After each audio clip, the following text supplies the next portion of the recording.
You headed to work this morning, holding your usual cup of coffee, feeling like everything was under control. But all it takes is one phone call from the hospital, a sudden layoff email, or even a fender bender on your commute, and everything you've worked so hard to build could vanish in an instant. The hard truth is, you are only one step away from financial ruin. Most of us are walking on thin ice, mistaking it for solid ground.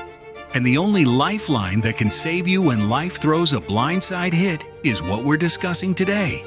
But instead of boring spreadsheets, I'm going to show you a survival blueprint, tested for millennia. From the instinct of a tiny ant to the strategy of a king, it's time to build a foundation that no storm can shake.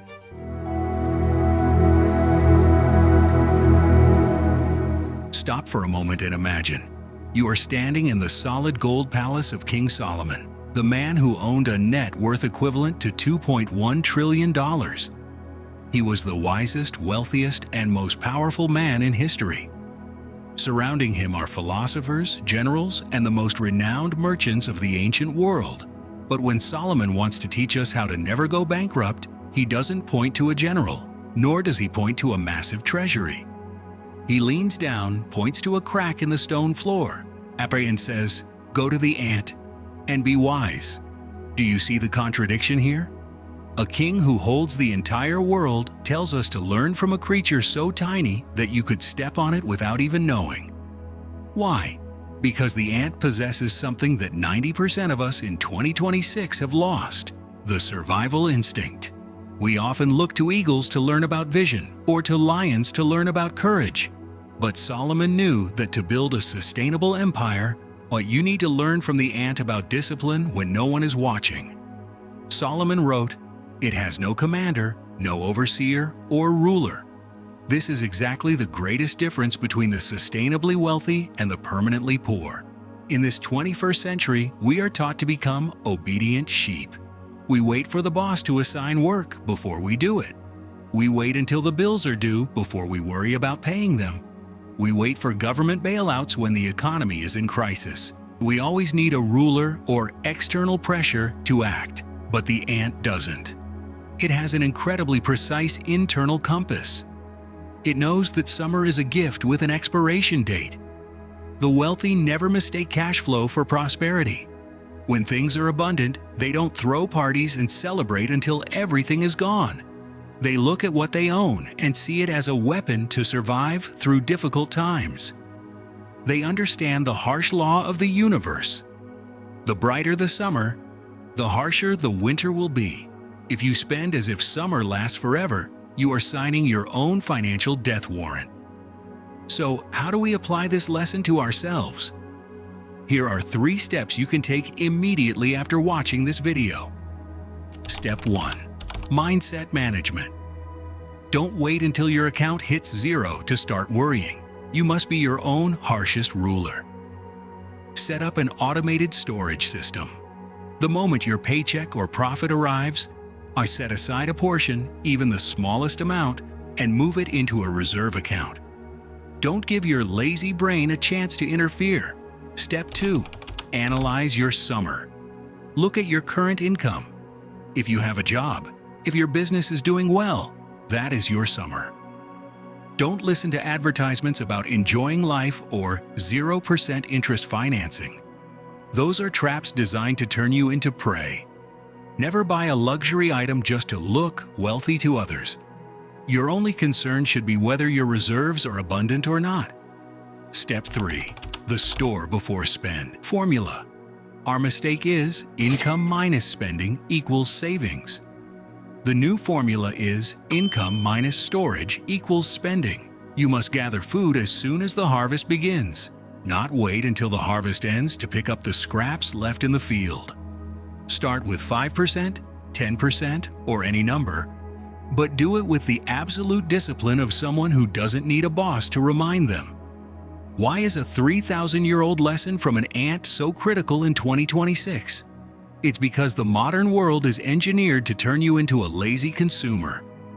Every app on your phone, every billboard on the street wants you to spend every grain you've worked so hard to harvest. When you master the ant's instinct, You aren't just saving money, you are building autonomy. A person with a full reservoir has the power to say no.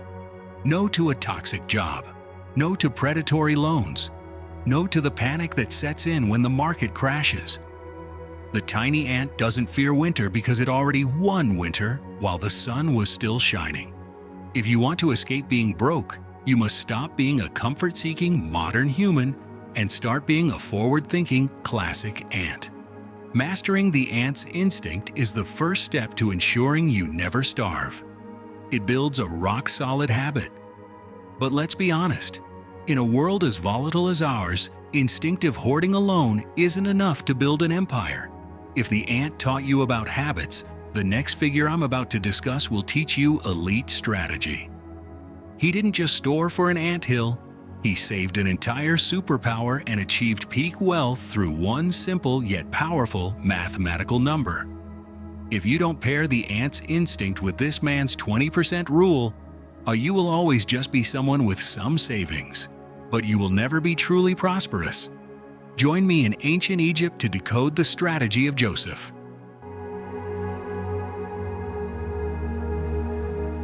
If the lesson of the ant is about instinct, then the story of Joseph in the Bible is about a master-level strategy. Picture the scene. The king of Egypt dreams of 7 years of abundance followed by 7 years of famine. Joseph, a prisoner at the time, stepped forward with a revolutionary solution. Set aside exactly 1/5, that's 20%, of the harvest during the years of plenty to be kept in reserve. Joseph didn't just use the word saving, he spoke of reserving.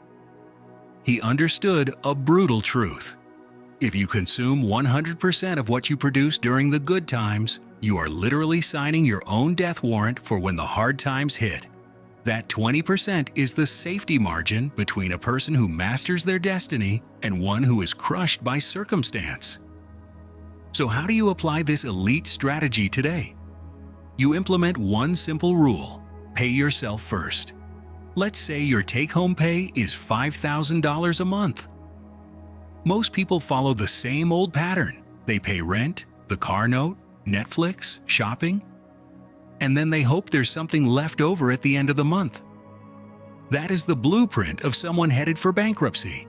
If I were you, the second that $5,000 hits your account, before you pay a single bill, you move 20%, that's $1,000, into a separate off-limits savings account. You train yourself to live as if you only make $4,000, period. If Joseph could save an entire empire by reserving 20%, you can definitely protect your family with that same number. This works because most people wait until the famine hits, a job loss, a blown transmission, a medical bill, to start panicking. But the secret is to accumulate aggressively when you are in a season of abundance. While when you have that 20% stacking up every month, you aren't just saving money, you are building a fortress. When a crisis inevitably strikes, instead of maxing out a credit card at 25% interest or falling into a blind panic, you simply open your storehouse. An emergency fund is the only thing that can turn a life-shattering disaster into a minor inconvenience. The 20% strategy is a perfect system to protect you. But I have a question for you. Why is it that some people earn $10,000 or even $20,000 a month? They know these numbers by heart, yet they still end up flat broke when life hits them sideways. The truth is, there is a dangerous psychological trap. It can turn a wise person into a fool in a split second. If you don't master this one final thing, it won't matter how much money you make. You'll still be standing on the edge of the cliff. In the final part, I'm going to show you how to distinguish between a truly wealthy person and a fool in the world of money. Let's be real for a second. Have you ever wondered why you're making more money than you were last year, but somehow your bank account still hits zero every single month? It feels like there's a black hole in your wallet. The Bible calls this gulping it down. Gulping is what happens when you let your instant desires eat your future alive. The issue isn't how much you make, it's whether or not you have the backbone to keep a piece of it for yourself. if you spend 100% of what you earn. Then whether you're making $5,000 or $10,000 a month, you're just high-income poor. I want you to avoid the trap of lifestyle creep. Imagine you just landed a massive promotion and your paycheck jumps by an extra $3,000 a month.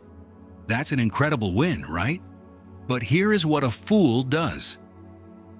They immediately think about upgrading to a luxury car with a $1,200 monthly payment, moving into a high-end apartment, and booking lavish vacations. In just a few months, that entire $3,000 raise is completely gulped down. They are still terrified of being laid off because their cost of living is now sky high. But because you've watched this far, I know you're different. You keep your lifestyle exactly where it was before the raise. Or you take that entire $3,000 and you use it to stockpile and invest, filling your emergency fund to the brim in just a matter of months. The next time your income hits a new high, don't ask, "What can I buy?" Instead, ask yourself, am I building a storehouse for my future, or am I burning the very supplies I'll need to survive? When you learn not to gulp down everything instantly, you are taking back the reins of your life. You no longer have to cower before your boss or fear the unexpected because your storehouse is full. The wise aren't wealthy because they have expensive toys. They are wealthy because they have the freedom to choose. The ultimate goal of this video is to help you walk like a master of your fate, not a slave who is constantly panicking about the next paycheck. I know, hearing that you're exactly one step away from being broke isn't pleasant. But admitting that truth isn't meant to scare you, it's meant to be the beginning of your freedom. Don't let this video be just another piece of cool information that you scroll past. Start carrying your first grain back to the nest tonight. You don't need to wait until you have thousands of dollars. Just set aside your first $10, $50, or $100 and label it your storehouse. It's more than just money. It's the peace of mind you are gifting to yourself and your family. If what I've shared has sparked a new light or given you a fresh perspective, hit subscribe. And don't forget to drop a comment saying, "I am ready," as a firm commitment to yourself. I want us to build a community of intentional people, those who choose to sweat for a fortress rather than watch their future go up in flames.